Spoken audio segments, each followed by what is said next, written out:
আপনি সংবিধানের মধ্যে ভারতের গোলামির শেকল পরিয়ে আপনি ভারতীয় আধিপত্যবাদ থেকে মুক্তির কথা বলবেন, কোশ্চেনকারও মুক্তি মিলবে না। এই জন্য ভারতীয় আধিপত্যবাদের গোলামির শৃঙ্খল, ধর্মনিরপেক্ষ কুফরি মতবাদ দিল্লিতে পাঠাও, দিল্লিতে পাঠাও। এই কলকাতা সামান্য কত দূর গেলেই এই কলকাতাকে লাথি মেরেছে। আমার বাংলাদেশের চতুর্পার্শ্বে ভারত, এই ভারতকে 14 তালাক দিয়েছে, দিল্লিকে তারা থুতু দিয়েছে। সব ছেড়ে দিয়ে 2000 মাইলের দূরত্বের খান পাঠানদের সঙ্গে হাত মিলিয়েছিল। ভারতের তৎকালীন প্রধানমন্ত্রী শেখ মুজিব সাহেব বাংলাদেশে আসার আগে শ্রীমতী ইন্দিরা গান্ধী ভারতের প্রধানমন্ত্রী ছোট্ট একটা চিরকুট মুজিব কোটের পকেটে ঢুকিয়ে দিয়ে বললেন, বাংলাদেশে যাইতেছো, যে বাংলাদেশে এমন একটা সংবিধান করবা যেই সংবিধানের মূলনীতি হবে ভারতের সংবিধানের মূলনীতি, এমন একটা সংবিধান করবা যেই সংবিধানের মাধ্যমে তোমার দেশটা হবে ভারতের গোলাম, এমন একটা দেশ করবা যেই দেশ মানচিত্রে স্বাধীন বাংলাদেশ থাকবে কিন্তু সেই দেশটা চিরদিনের জন্য হবে ভারতের গোলাম। আর তিনি এসে সেই সংবিধান করলেন, 72 সালের সেই সংবিধান, যেই সংবিধানের মধ্যে ভারতের ইন্ডিয়ার সংবিধানের মূলনীতিগুলো জাতীয়তাবাদ, ধর্মনিরপেক্ষতাবাদ, গণতন্ত্র এবং সমাজতন্ত্রকে বাস্তবায়নের মাধ্যমে কার্যত বাংলাদেশকে ভারতের চরণতলে বলি দেওয়া হলো। 71-এর মুক্তিযুদ্ধের চেতনাকে হত্যা করে 72-এর ভারতের দালালির চেতনা তৈরি করা হলো। মুসলমান, আজ এ কথা ভালো করে বলবার সময় এসেছে। বাংলাদেশে 2টি চেতনা ছিল, একটা চেতনা ছিল 71-এর, আর একটা চেতনা ছিল 72-এর। কিন্তু আজ 50 বছর ধরে বাংলাদেশের মানুষকে 72-এর ভেজাল চেতনা 71-এর চেতনার নামে খাওয়ানো হয়েছে। 71-এর চেতনা ছিল জালিমের বিরুদ্ধে মজলুমের লড়াই, 71-এর চেতনা ছিল বৈষম্যের বিরুদ্ধে লড়াই, 71-এর চেতনা ছিল মুসলমানদের অধিকার আদায়ের লড়াই। 1971 সাল পর্যন্ত চ্যালেঞ্জ করতেছি, 1971-এর মুক্তিযুদ্ধের সময়কালীন পর্যন্ত 16ই ডিসেম্বরের আগ পর্যন্ত কোন বাঙালি নেতা, কোন আওয়ামী লীগের নেতা নেত্রী কেউ কোনোদিন ধর্মনিরপেক্ষ মতবাদের কথা ঘুণাক্ষরের মুখে উচ্চারণ করে নাই। এটা কোশ্চেনকালেও মুক্তিযুদ্ধের চেতনা ছিল না। 72 সালে ভারত বাংলাদেশকে দালাল এবং বাংলাদেশকে তার অঙ্গরাজ্য এবং তার গোলামের রাষ্ট্রে পরিণত করবার জন্য তার নিজস্ব আদর্শকে বাংলার 7 কোটি মানুষের উপর চাপিয়ে দিয়েছে।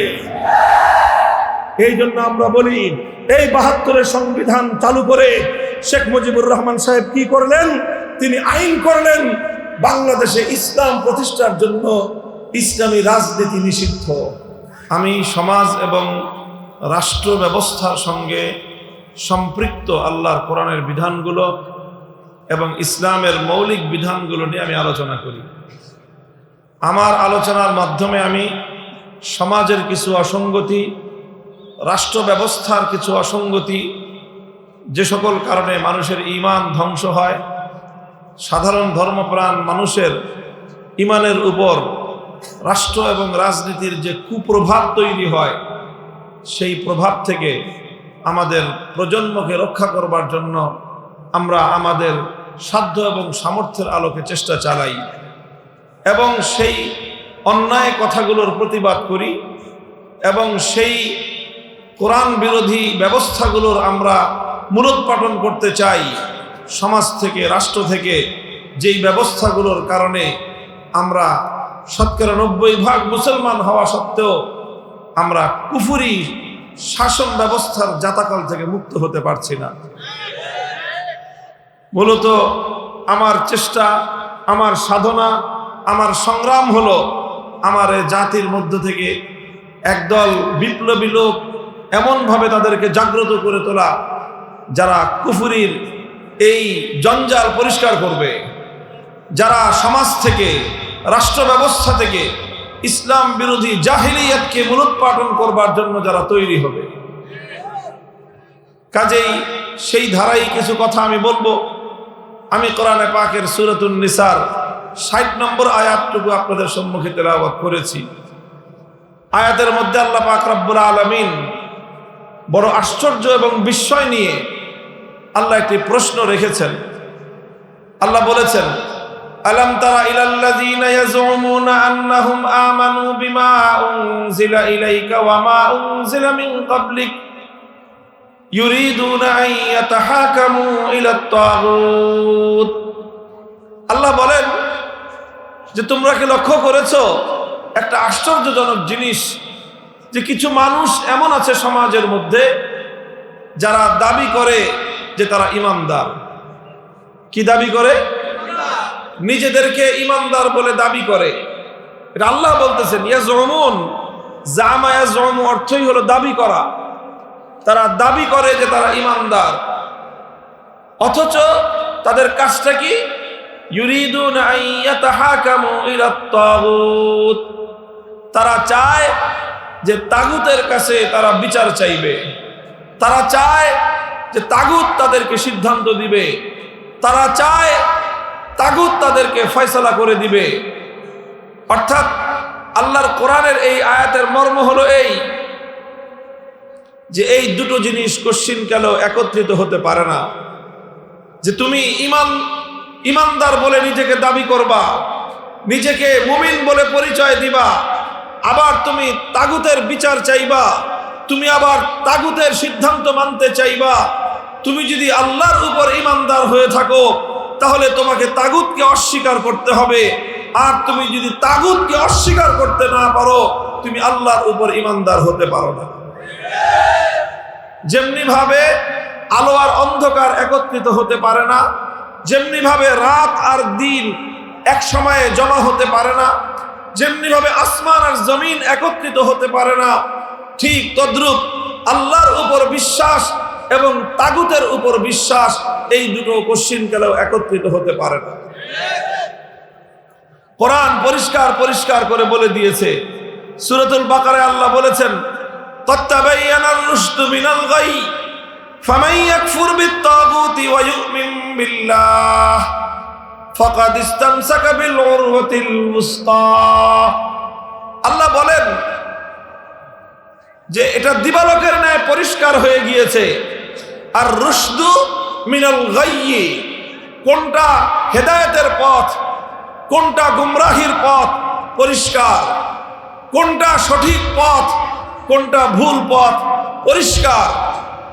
সুতরাং ফামান ইয়াকফুর বিত-তাগুতি ওয়া ইউমিন বিল্লাহ, যে তাগুতকে অস্বীকার করবে আর আল্লাহর উপর ঈমান আনবে সেই একমাত্র সঠিক পথের অনুসারী। কোরআন বলতেছে সঠিক পথের অনুসারী হওয়ার জন্য যেমনি ভাবে আল্লাহর উপর ঈমানদার হতে হবে, একই সঙ্গে তাগুতকে অস্বীকার করতে হবে। কিন্তু আমাদের অবস্থা হলো এই যে আমরা আল্লাহর উপরেও ঈমান রাখতে চাই, তাগুতকেও আমরা অস্বীকার করতে চাই না। আমাদের অবস্থা হলো ওই রকম যে আল্লাহ ভি রাজি রহে শয়তান ভি নারাজ না হো। আল্লাহ যেন রাজি থাকেন, শয়তানও যেন বেজার না হয়। এটা তো কোনোদিন সম্ভব নয় যে আল্লাহ খুশি থাকবে শয়তানও খুশি থাকবে। এক কাজের উপর আল্লাহ খুশি থাকবেন শয়তানও খুশি থাকবেন, কশ্চিনকালেও হতে পারে না। যেখানে আল্লাহ খুশি হবেন শয়তান বেজার হবে, যে কাজে শয়তান খুশি হবে আমার আল্লাহ বেজার হবেন। রাত আর দিন যেমন একাকার হতে পারে না, আসমান জমিন যেমন একত্রিত হতে পারে না, শয়তানের সন্তুষ্টি আর আল্লাহর সন্তুষ্টি এক জায়গায় জমা হতে পারে না। কিন্তু আজ আমার সমাজের অবস্থা, আমার রাষ্ট্রের অবস্থা, আমাদের চারিপাশের অবস্থা, উম্মতে মুসলিমার আজকে অবস্থা হলো এই যে তারা আল্লাহকেও বেজার করতে চায় না, শয়তানকেও নারাজ করতে চায় না।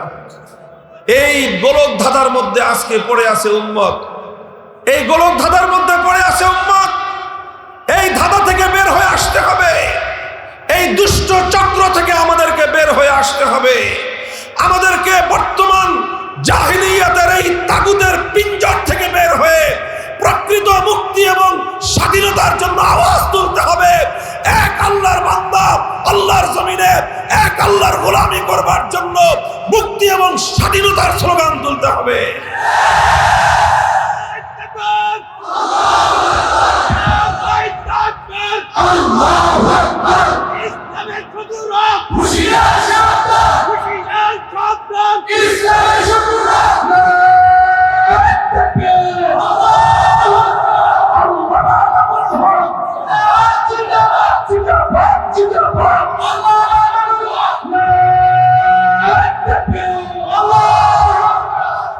মুহতারাম হাজিরিন, কোরআন পরিষ্কার সাফ সাফ বলেছে, আল্লাযীনা আমানু ইউকাতিলুনা ফী সাবিলিল্লাহ ওয়াল্লাযীনা কাফারু ইউকাতিলুনা ফী সাবিলিত তাগুত।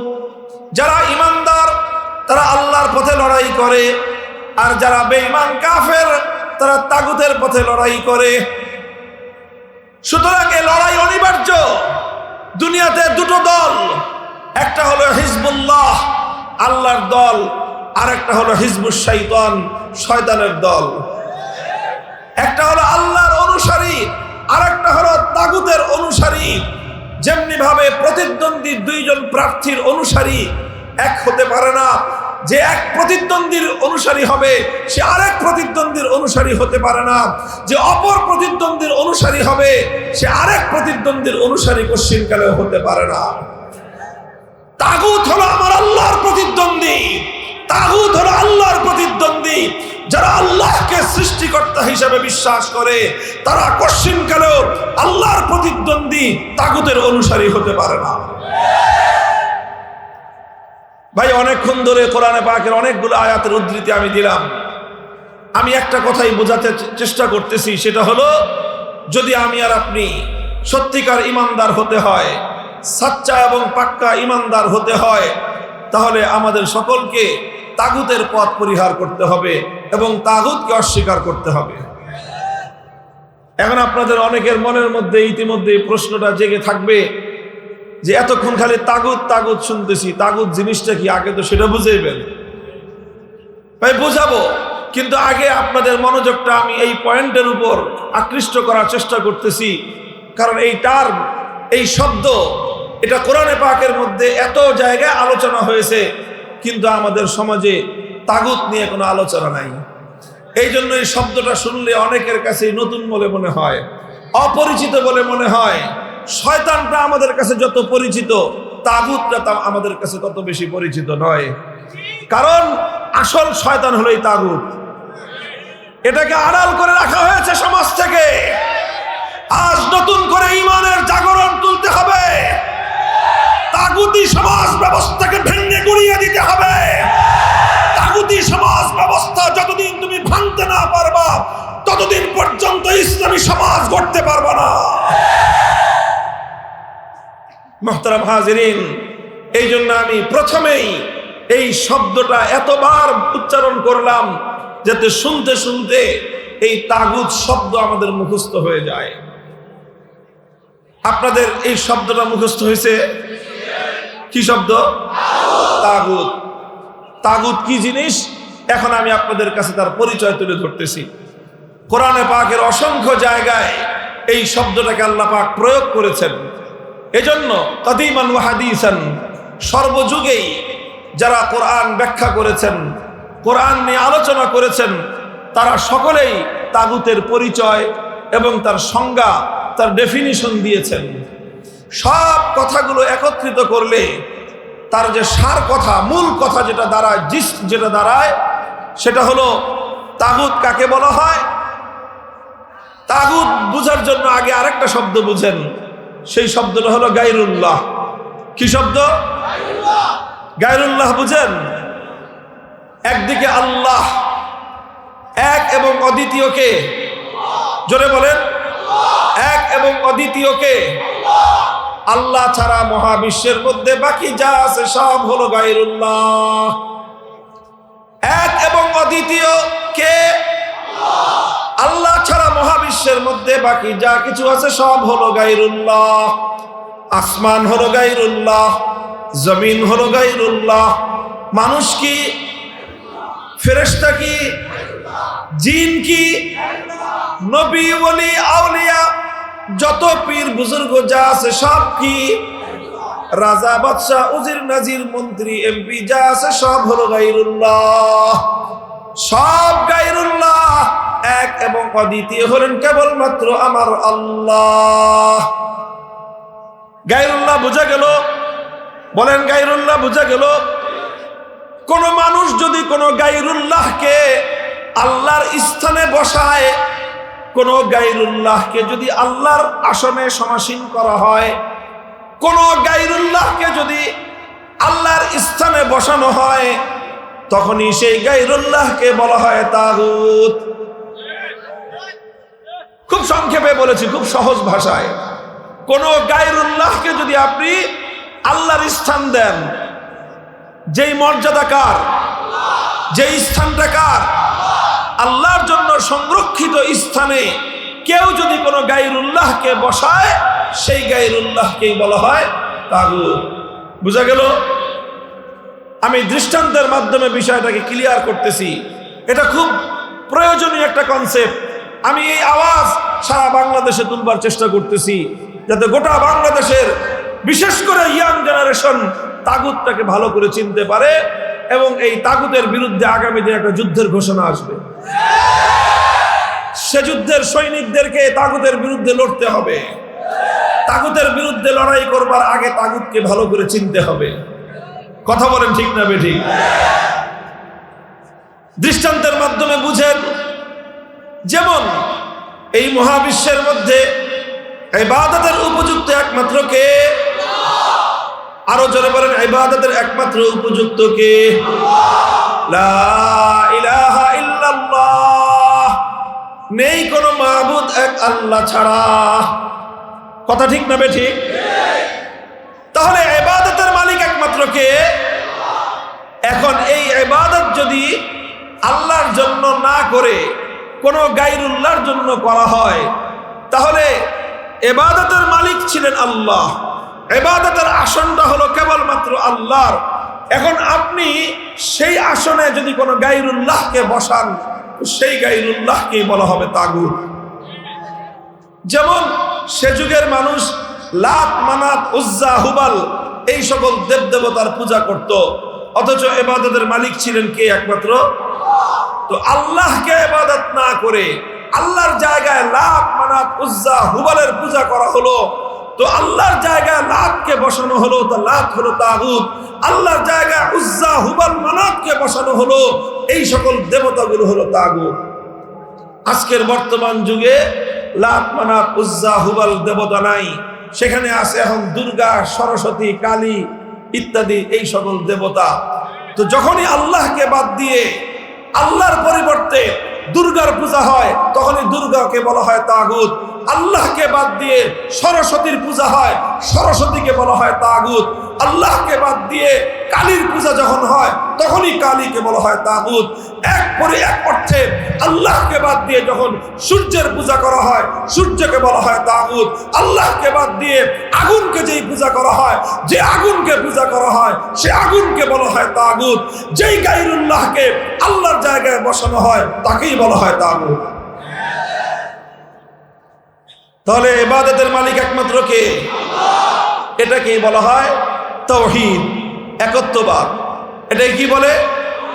এটাকে তাওহীদ বলে, এবং তাওহীদের মধ্যে এটা একটা বিশেষ অংশ, এটাকে বলা হয় তাওহীদ ফিল ইবাদাহ।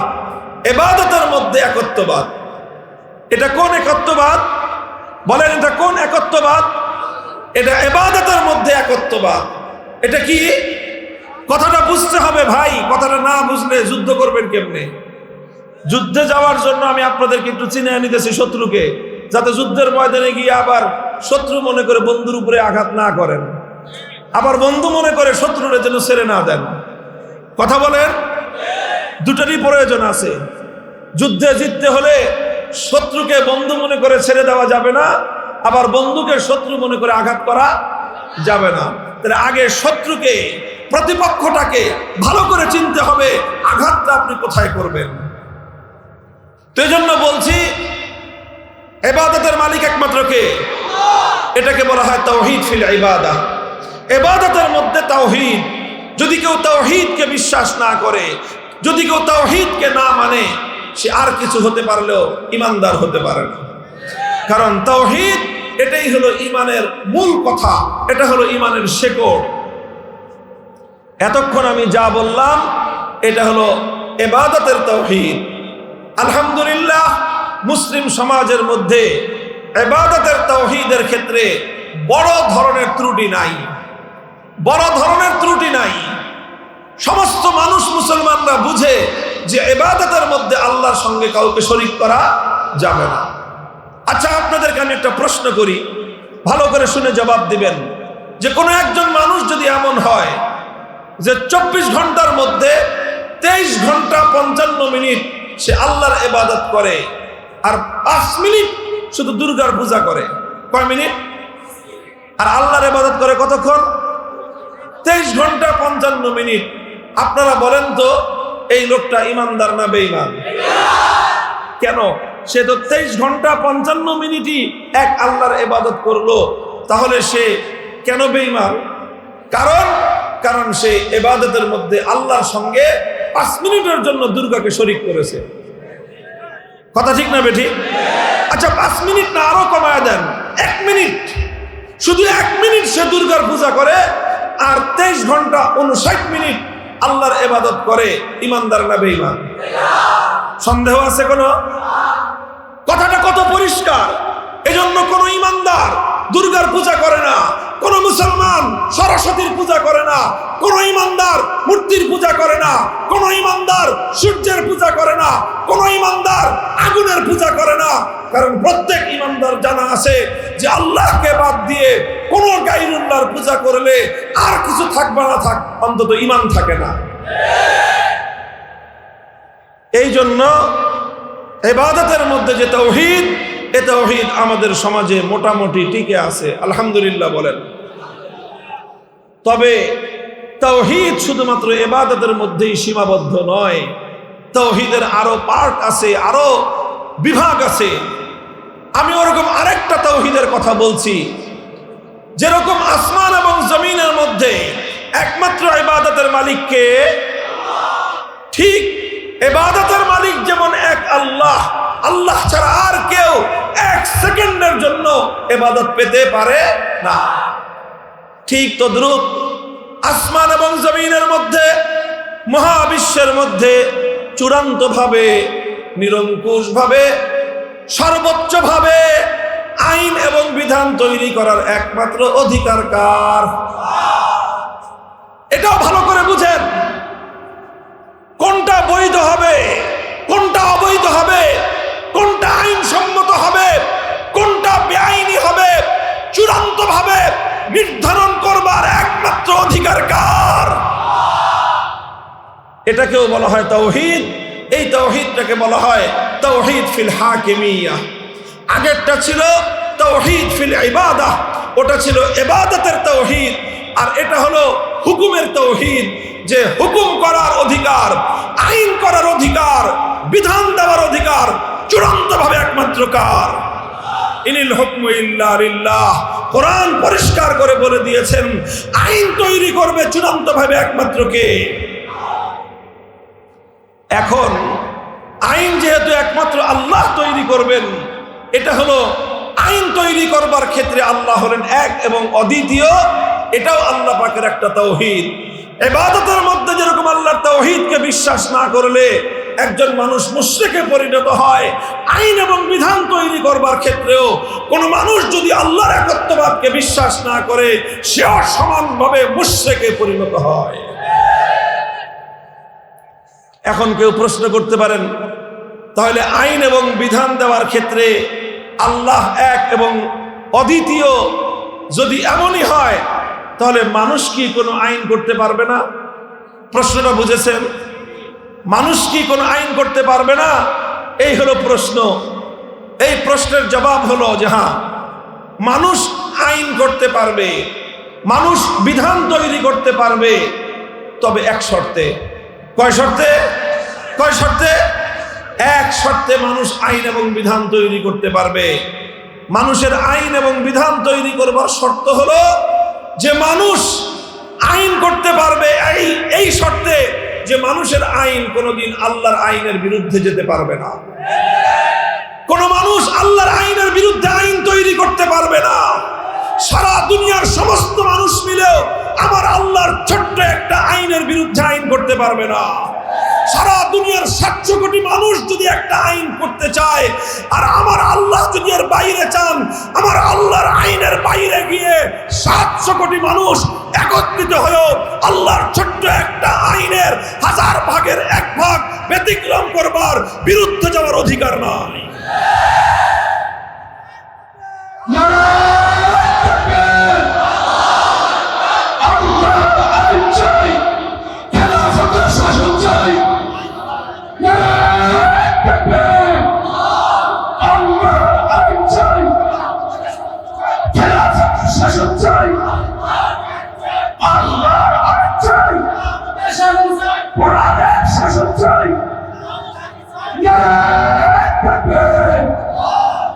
এই কথাটা খুবই গুরুত্বপূর্ণ, কারণ আজ এই তাওহীদ ফিল হাকিমিয়া, আইন এবং বিধানের ক্ষেত্রে আল্লাহর একত্ববাদকে অস্বীকার করবার কারণে, আল্লাহর এই একত্ববাদ থেকে দূরে সরে যাওয়ার কারণে হাজার হাজার নয়, লক্ষ লক্ষ নয়, কোটি কোটি মুসলমান ঈমান হারা হয়ে গেছে, মুশরিকে পরিণত হয়ে গেছে, কিন্তু খবর নাই।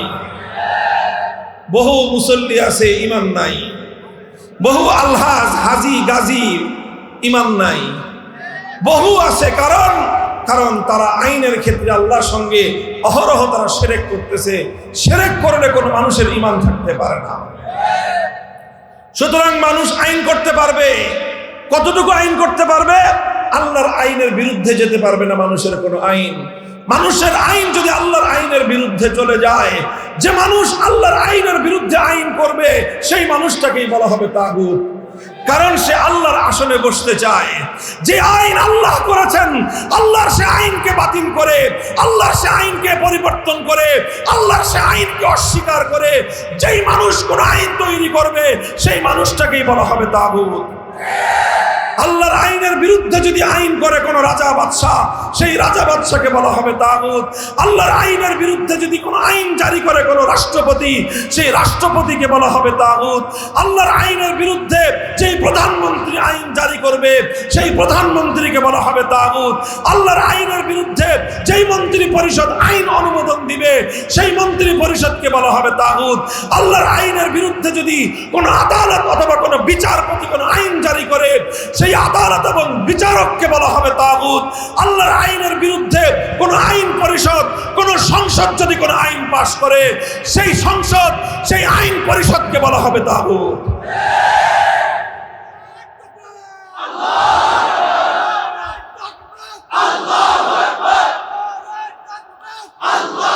মুহতারাম হাজিরিন, কথাটা খুব ভালো করে বুঝবেন।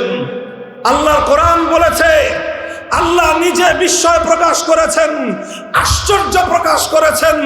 আল্লাহ প্রশ্ন রেখে বলেন যে এটা কিভাবে সম্ভব যে কিছু মানুষ যেটা চায়, ইয়াজুমুনা আন্নাহুম আমানু, তারা দাবি করে তারা ঈমানদার, অথচ ইউরিদুনা ইয়াতাহাকামু ইলাত তাগুত, অথচ তারা তাগুতের কাছে বিচার চাইতে যায়, তারা তাগুতের সিদ্ধান্ত মানতে চায়, তারা তাগুতের ফয়সালা চায়।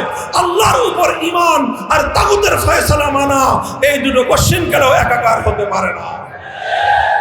মুহতারাম হাজিরিন, মুসলিম সমাজের মধ্যে ঈমানদারদের মধ্যে কোনোদিন আল্লাহর আইনকে উৎখাত করে মানুষের বানানো আইন চলতে পারে না। এটা একটা অভিশপ্ত ব্যবস্থা, এটা একটা লানতের ব্যবস্থা। এই অভিশপ্ত ব্যবস্থা মুসলমানদের মধ্যে শত শত বছর পর্যন্ত ছিল না। কোন ঈমানদার এ কথা কল্পনাও করতে পারত না যে কোনো মানুষ আল্লাহর আইনকে উৎখাত করে নিজেরা তার পরিবর্তে আইন তৈরি করতে পারে। মানুষ এত বড় গাদ্দার আর বিশ্বাসঘাতক হতে পারে, মুসলমানরা এটা জানতই না। সর্বপ্রথম মুসলিম সমাজের মধ্যে তাতারি সম্প্রদায়, মঙ্গোলীয়রা মুসলিম দেশগুলোকে দখল করে সেই জায়গাগুলোতে আল্লাহর আইনকে উৎখাত করে মঙ্গোলী এবং তাতারিদের নেতা চেঙ্গিস খানের বানানো আইন তারা মুসলিম জাতির উপর চাপিয়ে দিয়েছিল। সবচেয়ে বড় অভিশাপ মুসলমানদের এই 1000 বছরের ইতিহাসে, 1500 বছরের ইতিহাসে মুসলিম জাতির উপর যদি সবচেয়ে বড় কোনো অভিশাপ থেকে থাকে, ১৫০০ বছরের ইতিহাসে মুসলমানদের জন্য সবচেয়ে বড় কোনো বিপদ যদি থেকে থাকে, ১৫০০ বছরের ইতিহাসে মুসলমানদের জন্য সবচেয়ে দুঃখজনক কোনো বিষয় যদি হয়ে থাকে, মুসলমানরা নিহত হয়েছে, এটা দুঃখজনক নয়। হাজার হাজার লক্ষ কোটি মুসলমান শাহাদাত বরণ করেছে, এটা তত বড় দুঃখজনক নয়। সারা পৃথিবীর রাজত্ব মুসলমানদের হাতছাড়া হয়ে গেছে, এটা বড় দুঃখজনক বিষয় নয়। দুনিয়ার সম্পদগুলো মুসলমানদের হাতছাড়া হয়ে গেছে, এটা বড় দুঃখজনক বিষয় নয়। মুসলমানদের সন্তানদেরকে তাদের মায়ের কোল থেকে কেড়ে নিয়ে হত্যা করা হয়েছে, এটা বড় দুঃখজনক নয়। বরং সবচেয়ে বড় দুঃখজনক বিষয় হলো মুসলিম জাতির উপরে আল্লাহর আইন উৎখাত করে মানব রচিত তাগুতের আইন চাপিয়ে দেওয়া হয়েছে, এটাই সবচেয়ে বড় অভিশাপ।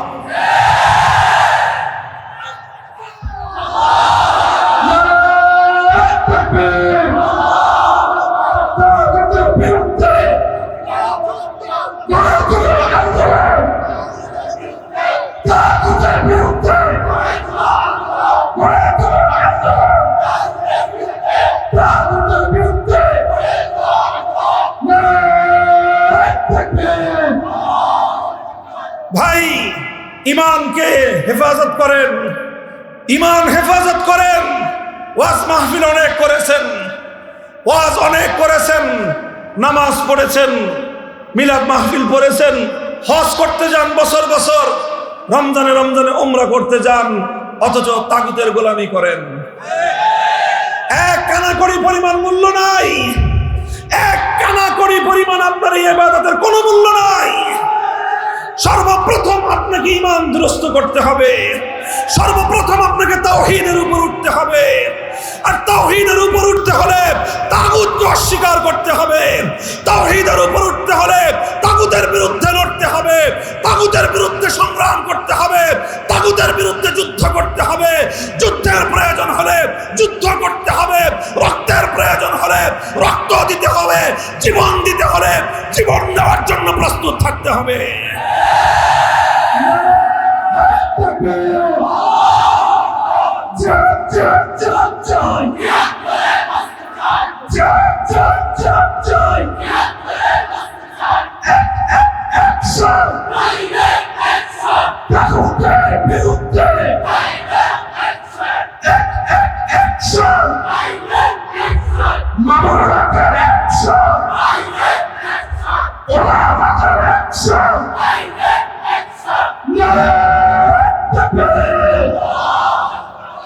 এই চেঙ্গিসিরা যখন, তাতারিরা যখন মুসলমানদের উপর চেঙ্গিস খানের বানানো আইন চাপিয়ে দিল, আল্লাহর আইন উৎখাত করে দিল, মুসলমানরা এক মুহূর্তের জন্য নীরব থাকে নাই।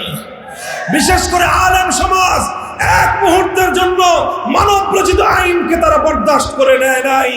ইতিহাস সাক্ষী, তাতারিদের বিরুদ্ধে তারা লড়াই করেছে, সংগ্রাম করেছে, যুদ্ধ করেছে, রক্তের সাগর প্রবাহিত করেছে, জীবন দিয়ে দিয়ে মুসলমানদের লাশের স্তূপ পড়ে গিয়েছে, মুসলমানরা সব কিছুকে বরদাস্ত করে নিয়েছে। কিন্তু আল্লাহর আইনের পরিবর্তে মানুষের বানানো আইনকে তারা মেনে নেয় নাই। শাইখুল ইসলাম ইবনে তাইমিয়া রাহমাতুল্লাহি আলাইহি জীবনের স্বর্ণ সময়গুলো, জীবনের সবচেয়ে গুরুত্বপূর্ণ সময়গুলো কারাগারে বন্দী থেকেছেন। ৬ বার তিনি জীবনের মূল্যবান সময়ে কারারুদ্ধ হয়েছেন। কারাগারের অন্ধকার প্রকোষ্ঠকে তারা বেছে নিয়েছেন, তাগুতের আইনের সামনে মাথা নোয়ার নাই। এই সংগ্রাম, এই আত্মত্যাগ, এই শাহাদাতের রক্তের বিনিময়ে এক সময় মুসলিম জাতির উপর থেকে আল্লাহ পাক রব্বুল আলামিন এই অভিশাপ দূর করে দিয়েছেন। মুসলমানরা চেঙ্গিস খানের আইন উৎখাত করে আবার আল্লাহর আইন বাস্তবায়ন করতে সক্ষম হয়েছে। এভাবে আবার শত শত বছর চলেছে। সালতানাতে ওসমানিয়া, খেলাফতে ওসমানিয়া ৭০০ বছর পর্যন্ত ওসমানী খেলাফত ছিল মুসলিম বিশ্বের মধ্যে। শাসন করত খলিফা, আইন ছিল কার? শাসন করত খলিফা, আইন ছিল কার? আমাদের এই পাক ভারত উপমহাদেশে ৮০০ বছর পর্যন্ত মুসলমানদের রাজত্ব ছিল। এই দীর্ঘ সময়ে, অধিকাংশ সময়ে শাসন করেছে মুসলমান, শাসন করেছে সুলতান, শাসন করেছে বাদশাহ, আইন ছিল কার? এরপরে আসলো 18 শতাব্দী। 18 শতাব্দীতে এসে মুসলিম উম্মার উপর আবার মুসলমানদের উপর আবার সেই বিপদ চেপে বসলো। পশ্চিমা ইউরোপিয়ানরা মুসলমানদের উপর আগ্রাসন চালালো। ব্রিটিশ আমাদের ভারতবর্ষ দখল করে নিল। ফ্রান্স, ইটালি মুসলমানদের মধ্য এশিয়ার, আফ্রিকার বিশাল অঞ্চল তারা দখল করে নিল। দখল করে নেওয়াটা বড় বিষয় ছিল না, সবচেয়ে ভয়ঙ্কর বিষয় ছিল মুসলিম জাতিকে তারা দখল করে মুসলিম জাতির উপর আল্লাহর আইন উৎখাত করে, ব্রিটিশ প্রবর্তিত আইন, পশ্চিমা ইউরোপিয়ানদের বানানো আইন মুসলমানদের উপর তারা চাপিয়ে দিয়ে। মুহতারাম হাজিরিন, যখন এই ভারত উপমহাদেশের, এই ভারত বাংলা এই উপমহাদেশের উপর যখন ব্রিটিশের প্রবর্তিত আইনের অভিশপ্ত বিধান চেপে বসলো, তখন আমাদের পূর্বসূরীরা যাদেরকে নিয়ে আমরা গৌরব করি, যাদেরকে নিয়ে আমরা অহংকার করি, এক মুহূর্তের জন্য তারা নীরব বসে থাকেন নাই। যা সামর্থ্য ছিল সবটুকু নিয়ে তারা সেই ব্রিটিশ বেনিয়াদের বিরুদ্ধে, সাম্রাজ্যবাদের বিরুদ্ধে তারা রুখে দাঁড়িয়েছিলেন। 1803 সালে শাহ আব্দুল আজিজ মুহাদ্দিস দেহলভী রহমতুল্লাহ আলাইহি তিনি ফতোয়া জারি করেছিলেন যে এই ভারতবর্ষে মুসলমানদের সংখ্যা যতই থাকুক, ভারতবর্ষে মুসলমানরা যতই নামাজ পড়ুক, যতই রোজা রাখুক, কিন্তু এখন আর এই মুসলিম দেশগুলোতে, এই মুসলিম অঞ্চলগুলোতে আল্লাহর আইন নাই। যেখানে আল্লাহর আইন চলে না, ইসলামের আইন চলে না, সেটাকে ইসলামের দেশ দারুল ইসলাম বলা যায় না। তিনি বললেন এটা এখন দারুল হারাব, এটা এখন শত্রু কবলিত দেশ। ব্রিটিশরা দেশকে দখল করে এই দেশের উপর তাদের বানানো আইন তারা চাপিয়ে দিয়েছে। সুতরাং তিনি ফতোয়া জারি করলেন, ব্রিটিশ প্রবর্তিত এই আইন উৎখাত করে আবার আল্লাহর আইন, কোরআনের শাসন ব্যবস্থা ফিরিয়ে আনার জন্য জিহাদ করা প্রত্যেক মুসলমানের জন্য ফরজে আইন। তিনি যখন এই ফতোয়া দিলেন, এই ফতোয়া বন্যী শিখার মতো জ্বলতে লাগলো। এই ফতোয়ার আলোকে আলেমরা ব্রিটিশদের বিরুদ্ধে জিহাদ করার জন্য প্রস্তুতি নিলেন। 1831 সালে বালাকোটের রণাঙ্গনে জিহাদ হলো, শহীদ হলেন সৈয়দ আহমদ শহীদ রহমতুল্লাহ আলাইহি। 1857 সালে শামেলির রণাঙ্গনে জিহাদ হলো, শহীদ হলেন হাফেজ জামিন শহীদ রহমতুল্লাহ আলাইহি। হাজার হাজার আলেমকে ফাঁসি কাস্টে ঝুলানো হলো, হাজার হাজার উলামায়ে কেরামকে আগুন দিয়ে পুড়িয়ে ভস্ম করে দেওয়া হলো, হাজার হাজার উলামায়ে কেরামকে গরু আর মহিষের চামড়ার মধ্যে ভরে নদীর উত্তাল স্রোতের মধ্যে ফেলে নির্মমভাবে তাদেরকে হত্যা করা হলো। ইয়তীম হলো উলামায়ে কেরামের সন্তান, বিধবা হলো আলেমদের স্ত্রীরা, কোল খালি হলো আলেমদের মায়েদের। সব কিছু তারা বরদাস্ত করে নিয়েছিলেন, কিন্তু আল্লাহর কোরআনের শাসন ব্যবস্থার পরিবর্তে পশ্চিমা ব্রিটিশ প্রবর্তিত আইন ব্যবস্থা তারা মেনে নেন না। 1866 সালে দারুল উলুম দেওবন্দ প্রতিষ্ঠা করেন। 80 বছর সংগ্রাম করেন। 80 বছর সংগ্রাম করার পর 1947 সালে ব্রিটিশরা আমাদের দেশ ছেড়ে যেতে রাজি হয় এবং তারা ছেড়ে যেতে বাধ্য হয়। ব্রিটিশরা যখন এই দেশটা ছেড়ে চলে যাবে, তখন এই দেশের সামনে প্রশ্ন আসলো, এই দেশটা এখন কিভাবে চলবে? একসাথে চলবে না ভাগ হবে? হিন্দুরা বলল এই গোটা ভারতবর্ষ একসাথে চলবে। কেন? কারণ হিন্দুদের সংখ্যাধিক্য, তারা সংখ্যাগরিষ্ঠ। ভারত যদি একসঙ্গে থাকে হিন্দুদের প্রাধান্য থাকবে। আর অধিকাংশ মুসলমানরা বলল যে না, আমাদের এত বড় দেশের দরকার নাই, আমাদের এত বড় সাম্রাজ্যের প্রয়োজন নাই। আমরা চাই একটা ভূখণ্ড, আমরা চাই একটা মানচিত্র, আমরা চাই একটা দেশ। সেই দেশটা ছোট হতে পারে, সেই দেশটা গরিব হতে পারে, সেই দেশটা অনুন্নত হতে পারে, কিন্তু সিংহভাগ অধিকাংশ মুসলমানের হৃদয়ের তামান্না ছিল আমরা এমন একটা দেশ গড়ব যে দেশে আইন চলবে কার? যে দেশের সংবিধান হবে আল কোরআন। এই অভিপ্রায় নিয়ে অধিকাংশ মুসলমান তারা একজোট হলেন। আর 1947 সালে এই ভারতবর্ষ দুটো দেশ হলো, একটা হলো ভারতবর্ষ, একটা হলো ইন্ডিয়া, আর একটা হলো মুসলমানদের ভূখণ্ড, নাম হলো তার পাকিস্তান। মুহতারাম হাজিরিন, পাকিস্তান নামটা এখানে মুখ্য নয়। আসল ব্যাপার হলো যখন এই দেশ ভাগ হয়েছে, এক ভাগ পড়েছে হিন্দুদের ভাগে, আরেক ভাগ পড়েছে মুসলমানদের ভাগে। এই মুসলমানদের জন্য আলাদা রাষ্ট্র গড়া, উদ্দেশ্য আর ছিল না, রাজত্ব করা মুসলমানদের উদ্দেশ্য ছিল না, বাদশাহী করা মুসলমানদের উদ্দেশ্য ছিল না, ক্ষমতার স্বাদ আস্বাদন করা মুসলমানদের উদ্দেশ্য ছিল না, হালুয়া রুটি ভাগ বাটোয়ারা করা মুসলমানদের উদ্দেশ্য ছিল না। মুসলমানদের একটাই কামনা, একটাই বাসনা, একটাই হৃদয়ের তামান্না, একটা দেশ হবে, সে দেশে আইন চলবে কার? এজন্য মুসলমানদেরকে অনেক ত্যাগ স্বীকার করতে হয়েছে, অনেক জীবন দিতে হয়েছে, অনেক রক্ত দিতে হয়েছে, লক্ষ লক্ষ মুসলমান বাপ দাদার ভিটে মাটি ছাড়তে হয়েছে।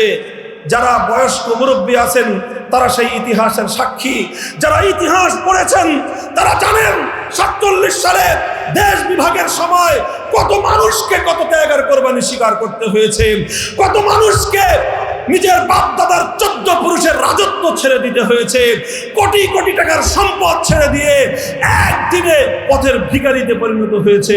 মুসলমানেরা সব স্বীকার করে নিয়েছে, তারা সেই হিন্দুস্তান ছেড়ে দিয়ে, হিন্দুদের এলাকা ছেড়ে দিয়ে মুসলিম এলাকা, যেখানে আল্লাহর কোরআনের শাসন কায়েম হবে, যেখানে ইসলামী শাসন প্রতিষ্ঠা হবে, এমন একটা দেশ গড়বার জন্য সব মায়ার টান পিছু ছেড়ে দিয়ে, সমস্ত সম্পদের পিছনে লাথি মেরে, শুধুমাত্র আল্লাহর ভালোবাসায়, আল্লাহর কোরআনের ভালোবাসায় তারা সব কিছু ছেড়ে দিয়েছিল। আর এই ছেড়ে দিয়ে আসার সময় অনেক বাবা সন্তানকে হারিয়েছে, অনেক সন্তান বাবাকে হারিয়েছে, অনেক মা সন্তান হারিয়েছে, অনেক মায়ের বুক থেকে সন্তানকে কেড়ে নেওয়া হয়েছে।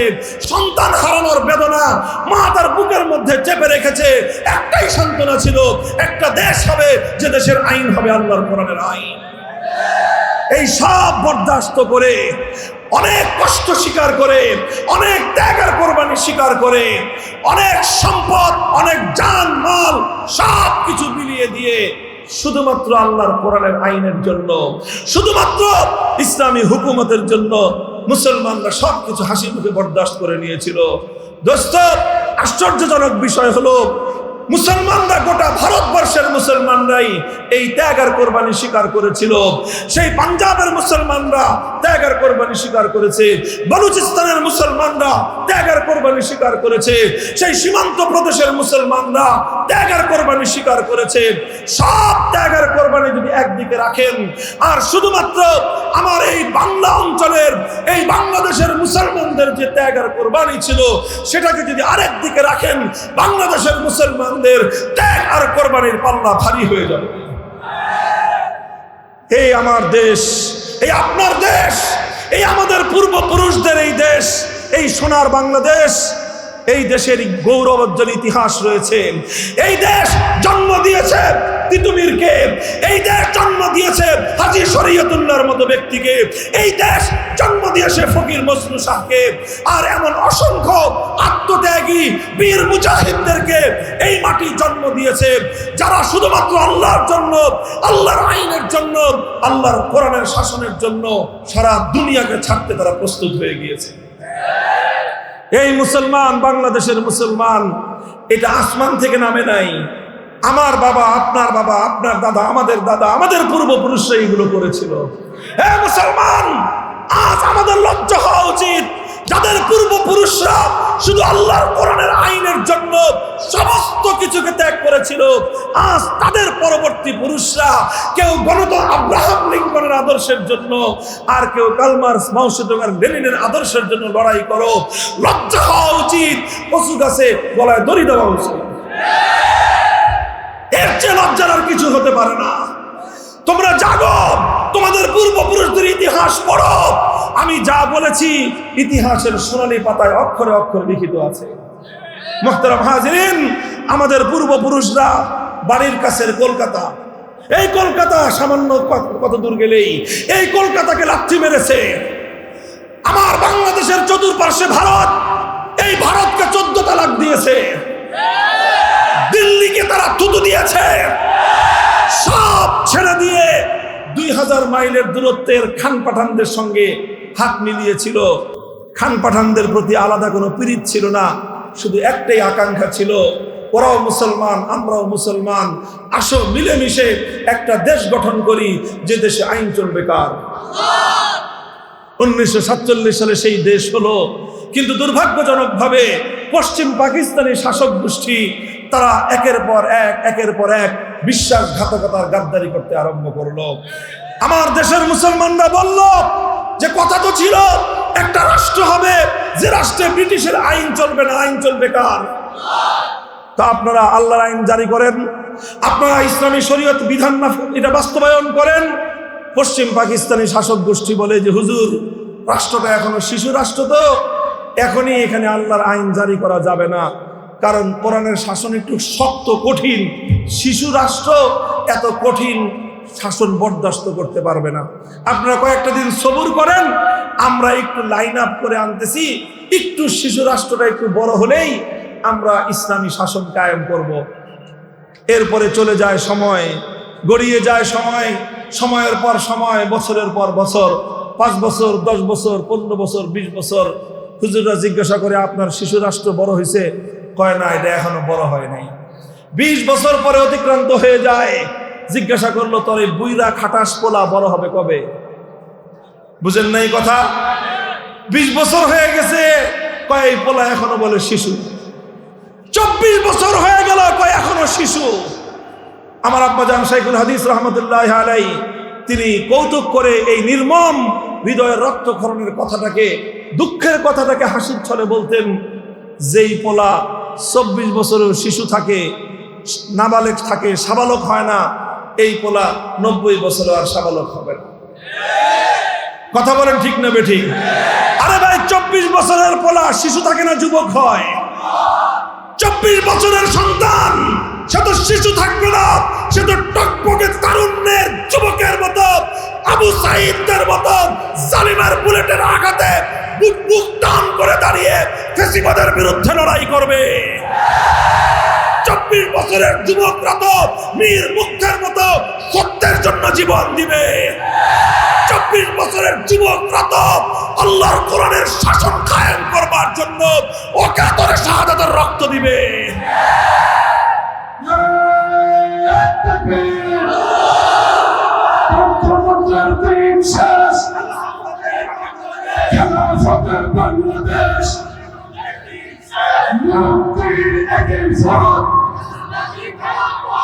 ইসলামী খেলাফত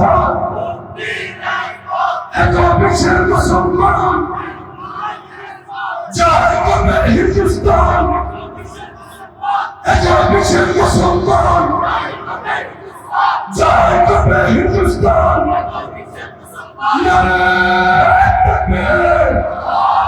মুহতারাম হাজিরিন, যখন 24 বছরও এই শিশু আর সাবালক হলো না, বড় হলো না, তখন এদেশের মানুষ সিদ্ধান্ত নিল, যেই পোলা 24 বছরেও বড় হয় না, এই পোলার দরকার নাই, এ রাষ্ট্রের দরকার নাই। যে রাষ্ট্র 24 বছরেও তার জাতির সঙ্গে কৃত অঙ্গীকার বাস্তবায়ন করতে পারে না, সে রাষ্ট্র ভেঙে টুকরো করে দাও, সে রাষ্ট্র খান খান করে দাও। আমরা সেই রাষ্ট্র চাই না যে রাষ্ট্র তার জাতির সঙ্গে কৃত ওয়াদা 24 বছরে বাস্তবায়ন করতে পারে না। 1970 সাল আসলো, এই বঙ্গ এলাকা থেকে একজন নেতা দাঁড়াইলেন, যিনি 47 সালে মুসলিম লীগ করতেন, যিনি 47 সালে জাতিকে বলেছিলেন যে মুসলমানদের জন্য আলাদা দেশ গঠন করতে হবে। কেন? তিনি বলেছিলেন মুসলমানদের জন্য আলাদা দেশ গঠন করলে কোরআনের শাসন আসবে, মুসলমানদের উন্নতি হবে। 47 সালে এই সমস্ত কথাবার্তা বলার পরে আস্তে আস্তে তিনি পরিবর্তন হতে লাগলেন। মুসলিম লীগ থেকে প্রথমে আওয়ামী মুসলিম লীগ হলেন, এরপরে আওয়ামী মুসলিম লীগ থেকে তিনি আওয়ামী লীগ হয়ে গেলেন, অর্থাৎ মুসলমান থেকে আস্তে আস্তে আওয়ামী লীগ হয়ে গেলেন। এরপরে আবার 70 সালে তিনি একটু ভালো হয়ে গেলেন। 70 সালে ভালো হয়ে নির্বাচনের আগে জাতির সঙ্গে একটা ওয়াদা করলেন, বললেন যে আমাকে ভোট দেন, আমার দলকে ভোট দেন, আমি ওয়াদা করতেছি, অঙ্গীকার করতেছি, আমরা পাশ করতে পারলে কোরআন সুন্নাহর বিরুদ্ধে কোনো আইন আমরা করব না। সেই নেতা কি ছিলেন? সেই নেতার নাম হলো শেখ মুজিবুর রহমান সাহেব। তিনি ওয়াদা করেছিলেন 70 সালের নির্বাচনে, আওয়ামী লীগের নির্বাচনী ম্যানিফেস্টো এটাই ছিল, আওয়ামী লীগের নির্বাচনী ইশতেহার এটা ছিল। আমরা ইতিহাস থেকে কথা বলি, বাংলাদেশের স্বাধীনতার দলিল খুঁজে দেখেন, 70-এর নির্বাচনে আওয়ামী লীগের নির্বাচনী ইশতেহারে কোরআন সুন্নাহর বিরুদ্ধে কোনো আইন তৈরি না করবার অঙ্গীকার ছিল। যদি আমার কথা ভুল প্রমাণ করতে পারেন কেউ, হাজার হাজার মানুষের সামনে কথা দিচ্ছি, আর কোনোদিন মামুনুল হক মাইকের সামনে কথা বলবে না। এটা ইতিহাস, ইতিহাসের দলিল। যখন তিনি এই ওয়াদা করলেন, এদেশের মানুষ তার বাক্সে সিল মারলো নৌকা মার্কায়। কি পরিমাণ সিল মারতে মারতে বাক্স উপচে পড়লো।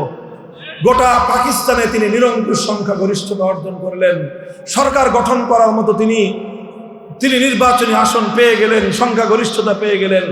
পশ্চিম পাকিস্তানিরা তাকে ক্ষমতা হস্তান্তর না করে 1971-এর 25শে মার্চ ভয়াল কালো রাতে বাংলাদেশের উপর তারা বর্বর হামলা চালায়।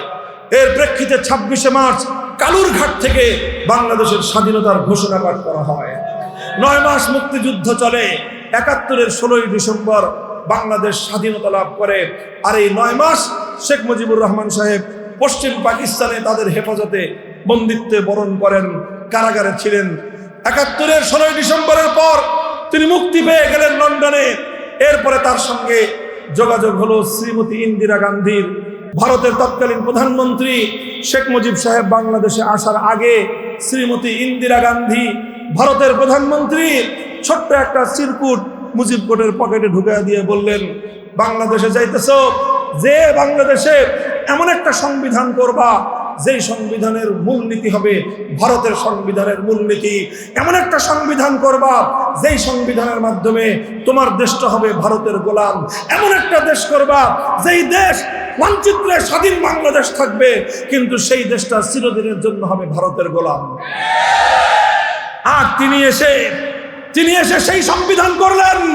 72 সালের সেই সংবিধান, যেই সংবিধানের মধ্যে ভারতের ইন্ডিয়ার সংবিধানের মূলনীতিগুলো জাতীয়তাবাদ, ধর্মনিরপেক্ষতাবাদ, গণতন্ত্র এবং সমাজতন্ত্রকে বাস্তবায়নের মাধ্যমে কার্যত বাংলাদেশকে ভারতের চরণতলে বলি দেওয়া হলো। 71-এর মুক্তিযুদ্ধের চেতনাকে হত্যা করে 72-এর ভারতের দালালির চেতনা তৈরি করা হলো। মুসলমান, আজ এ কথা ভালো করে বলবার সময় এসেছে। বাংলাদেশে দুটি চেতনা ছিল। একটা চেতনা ছিল 71-এর, আর একটা চেতনা ছিল 72-এর। কিন্তু আজ 50 বছর ধরে বাংলাদেশের মানুষকে 72-এর ভেজাল চেতনা 71-এর চেতনার নামে খাওয়ানো হয়েছে। 71-এর চেতনা ছিল জালিমের বিরুদ্ধে মজলুমের লড়াই। 71-এর চেতনা ছিল বৈষম্যের বিরুদ্ধে লড়াই। 71-এর চেতনা ছিল মুসলমানদের অধিকার আদায়ের লড়াই।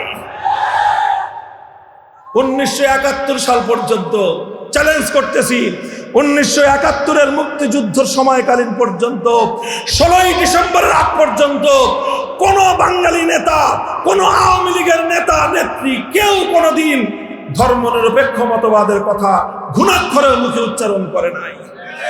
এটা কোশ্চিনকালেও মুক্তিযুদ্ধের চেতনা ছিল না। 72 সালে ভারত বাংলাদেশকে দালাল এবং বাংলাদেশকে তার অঙ্গরাজ্য এবং তার গোলামের রাষ্ট্রে পরিণত করবার জন্য তার নিজস্ব আদর্শকে বাংলার 7 কোটি মানুষের উপর চাপিয়ে দিয়েছে।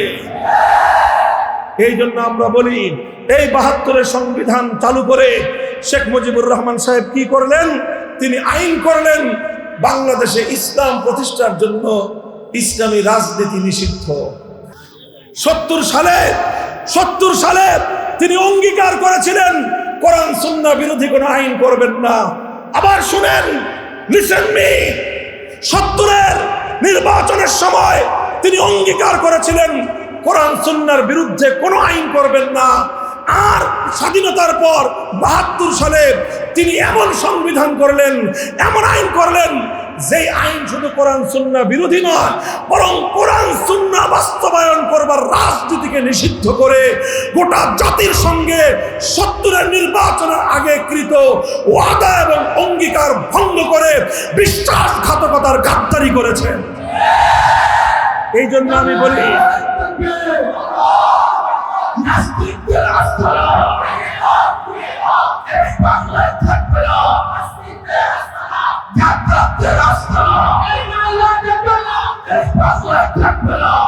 মুহতারাম হাজিরিন,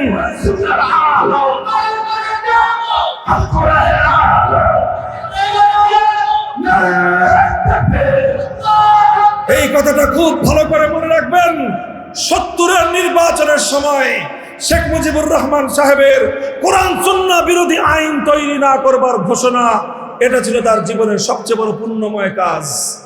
আর ৭২-এর সংবিধান রচনা করে মুসলমানদের হাজার বছরের চেতনাকে হত্যা করে মুসলমানদের ঈমানকে কবর রচনা করে তিনি তার জীবনের সবচেয়ে বড় গাদ্দারি করেছেন। আর সেই গাদ্দারির প্রায়শ্চিত্ত করতে হয়েছে তাকে ৭৫-এর 15ই আগস্ট। ইতিহাস আর বলবো না। ৭৫ সাল থেকে আজ 2024 সাল, 50 বছর অতিক্রান্ত হতে চলেছে। আজও পর্যন্ত মুসলমানদের যে সেই কামনা ছিল, মুসলিম জাতির যে বাসনা ছিল, আমার এবং আপনার পূর্বপুরুষদের যেই উদ্দেশ্য ছিল, যে জন্য তারা অনেক কোরবানি স্বীকার করেছিলেন, অনেক যুদ্ধ করেছিলেন, অনেক জীবন দিয়েছিলেন, অনেক রক্ত দিয়েছিলেন, এমন একটা দেশ চাই যে দেশে আইন চলবে কার? কিন্তু দুঃখজনকভাবে 50 বছর পর্যন্ত অনেক কিছু বদল হয়েছে, অনেক পরিবর্তন হয়েছে, কিন্তু সেই ভারতের গোলামির শিকল থেকে বাংলাদেশকে মুক্তির ব্যবস্থা হয় নাই। এখন আজ বাংলাদেশে আমাদের দুটি ইস্যু, হট ইস্যু। কয়টা? এখন গোটা বাংলাদেশ আজ ঐক্যবদ্ধ যে ভারতীয় আধিপত্যবাদ বাংলাদেশ মানবে না। আগে আমরা শুধু হুজুররা বলতাম, অন্যরা চুপ করে থাকতো। অন্যরা চুপ করতো কেন? কারণ বেশি কথা বললে ভারত নারাজ হবে। এই জন্য ভারতকে বেজার করতে কেউ চাইতো না, এই জন্য আজ কেউ বলতো না। কিন্তু যখন আমার বাংলাদেশের আগরতলার উপহাই কমিশনে, আমার বাংলাদেশের উপহাই কমিশনে যখন হামলা চালায়, যখন লক্ষ মায়ের বুকের রক্তের বিনিময়ে অর্জিত লাল সবুজের পতাকা যখন ওরা পুড়িয়ে দেয়, যখন ওরা আমার বাংলাদেশের সীমান্তের কাঁটাতারে সেনানীকে গুলি করে হত্যা করে ঝুলিয়ে রাখে, যখন পাখির মতো গুলি করে আমার সীমান্তরক্ষী বাহিনী করে একের পর এক হত্যা করে, এক সময় এসে বাংলাদেশের রাষ্ট্র কর্ণধারদের ঘুম ভাঙে। কানে দিয়ে পানি ঢুকছে, এখন ভালো তাও তো ঢুকছে। এখন ওনারা সবাইকে ডাকছেন, আসেন, সমস্ত রাজনৈতিক দলকে ডাকছেন, সমস্ত ধর্মাবলম্বী হিন্দু, বৌদ্ধ, খ্রিস্টান, মুসলমান সবাইকে ডেকে বলেছেন, এখন যদি আমার দেশকে রক্ষা করতে হয় ভারতীয় আধিপত্যবাদের বিরুদ্ধে রুখে দাঁড়াতে হবে। আমরা বলছি, হ্যাঁ ভালো কথা, আমরা তো এটা আরো 50 বছর ধরেই বলি। এখন বাংলাদেশ এক সুরে কথা বলতেছে, ভারতীয় আধিপত্যবাদ বাংলাদেশ মানবে না। আমরা এখন যেই কথাটা বলি, শুধু স্লোগান দিয়ে ভারতের আধিপত্যবাদ থেকে মুক্তি পাওয়া যাবে না। শুধুমাত্র স্লোগান দিয়ে, রাজনীতি দিয়ে, শুধুমাত্র মিটিং মিছিল দিয়ে ভারতের আধিপত্যবাদ থেকে মুক্তি পাওয়া যাবে না। ভারতীয় আধিপত্যবাদ থেকে মুক্তি পেতে হলে 20 বৃক্ষের শেকড় শুদ্ধ উপড়ে ফেলতে হবে। শুধু ডাল ছাটলে 20 বৃক্ষ মরবে না। শুধু ডাল কেটে গোড়ায় পানি ঢাললে এই বৃক্ষ মরবে? এই 20 বৃক্ষকে যদি মারতে হয় শেকড় শুদ্ধ উপড়ে ফেলতে হবে। আজ ভারতীয় আধিপত্যবাদকে খতম করার জন্য একটাই উপায়, সেটা হলো ভারতের গোলামীর যে সংবিধান, ওই সংবিধানের ভারতীয় মূলনীতি ধর্মনিরপেক্ষতাবাদ বাংলাদেশ থেকে আবার দিল্লিতে পাঠিয়ে দাও।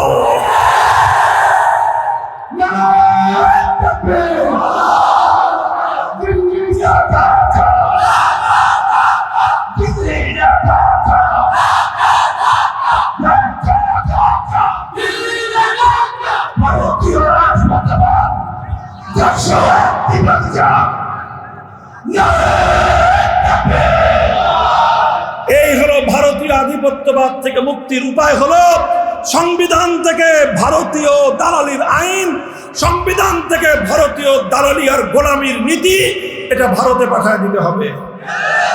যেরকম ভারতীয় সেবা দাসী ভারতে পাঠিয়ে দেওয়া হয়েছে।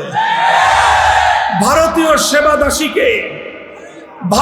সেবা দাসীকে ক্ষমতায় রেখে বাংলাদেশ কোনোদিন ভারতের আধিপত্যবাদ থেকে মুক্তি পেতে পারত না। কথা বলেন ঠিক না বেঠিক? আপনি যেই সরিষা দিয়ে ভূত তাড়াইবেন, ওই সরিষার মধ্যে ভূত থাকলে কোনোদিন ভূত তাড়াবে না। আপনি সংবিধানের মধ্যে ভারতের গোলামির শেকল পরিয়ে আপনি ভারতীয় আধিপত্যবাদ থেকে মুক্তির কথা বলবেন, কোশ্চিনকালেও মুক্তি মিলবে না। এই জন্য ভারতীয় আধিপত্যবাদের গোলামীর শৃঙ্খল ধর্মনিরপেক্ষ কুফরি মতবাদ দিল্লিতে পাঠাও, দিল্লিতে পাঠাও। আর একটা কথা, আখেরি কথা আমার, আমি আলোচনা শুরু করেছিলাম তাগুতের বিরুদ্ধে, মনে আছে? তাগুত মানে হলো যে আল্লাহর আইনের বিরুদ্ধে যারা আইন করে তারাই তাগুত। আজ বাংলাদেশে ব্রিটিশ প্রবর্তিত বিচার ব্যবস্থা চলছে, এটা তাগুতি বিচার ব্যবস্থা। আজ বাংলাদেশের সংবিধান এটা মানব রচিত আইনের বৈধতা দেয়, এই সংবিধান এটাও কুফরের সংবিধান। এই সংবিধানকে মুসলমান বানানোর জন্য একটা সিস্টেম আছে, এটা খতনা করতে হবে। এই সংবিধানের কি করতে হবে? খতনা করলে এটা মুসলমান বানানো যাবে। বলবেন হুজুর কেমনে? একটা ধারা সংযুক্ত করতে হবে। খতনা করতে হলে তো বেশি কিছু করা লাগে না, কথা বলেন। এই সংবিধানকে খতনা করার জন্য আমরা একটা ফর্মুলা দেই, খুব বেশি কিছু করা লাগবে না, একটা অতিরিক্ত চামড়া কেটে ফেলা দিলেই হবে। একটা ছোট্ট কাজ করতে হবে, সেই ছোট্ট কাজটা হলো এই একটা ধারা সংযুক্ত করতে হবে। কয়টা ধারা? সেটা হলো সংবিধানে একটা ধারা আসবে যে কোরআন সুন্নাহ বিরোধী, অর্থাৎ ইসলামী শরীয়ত বিরোধী কোন আইন, কোন নীতিমালা, কোন বিধিমালা বাংলাদেশে কার্যকর হবে না। এই একটা জিনিস যদি সংবিধানে অন্তর্ভুক্ত করে দেওয়া হয় যে কোনো আইন, যে কোনো নীতিমালা, যে কোনো বিধিমালা আল্লাহর কোরআনের সঙ্গে সাংঘর্ষিক হলে বাতিল হয়ে যাবে। যে কোনো আইন, যে কোনো নীতি, যে কোনো বিধান ইসলামী শরীয়তের বিরুদ্ধে যাবে, সেটা অকার্যকর বলে গণ্য হবে। এই ধারাটা সংবিধানে সংযুক্ত করার দাবির সঙ্গে একমত।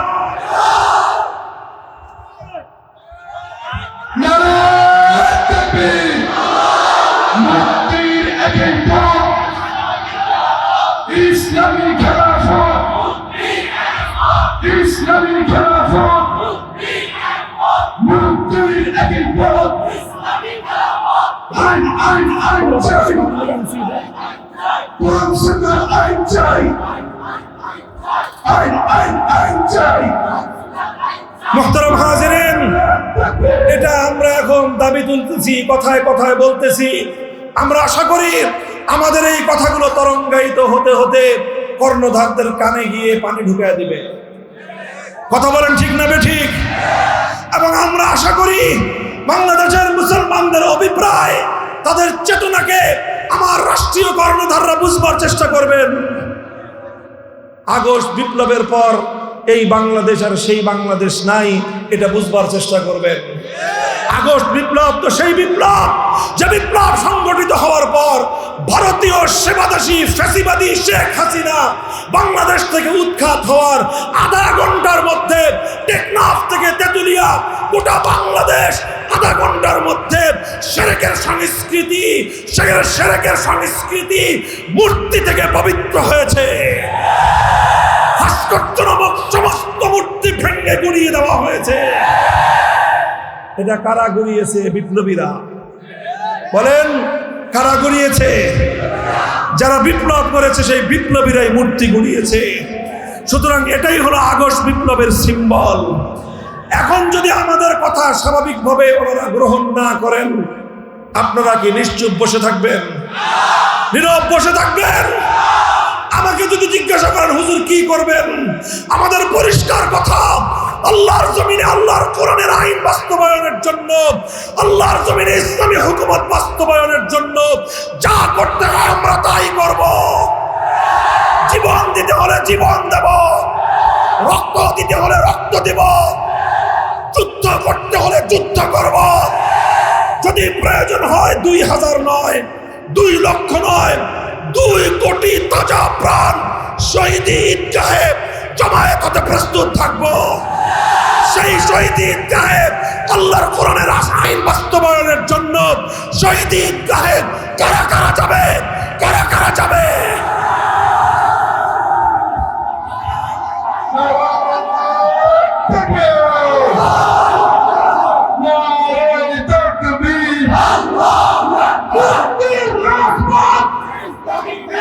ইসলামী খেলাফত,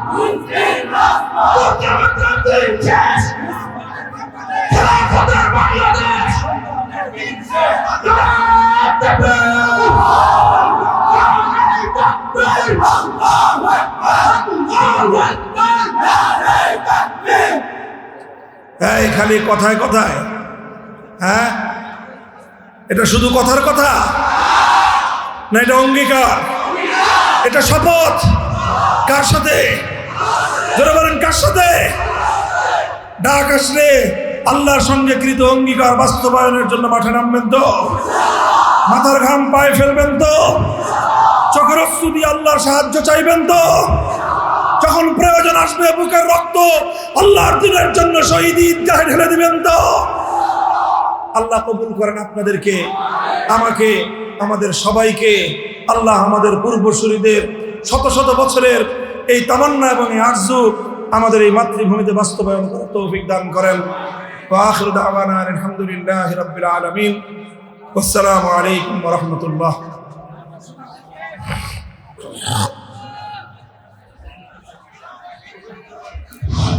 একটি বিশেষ ঘোষণা।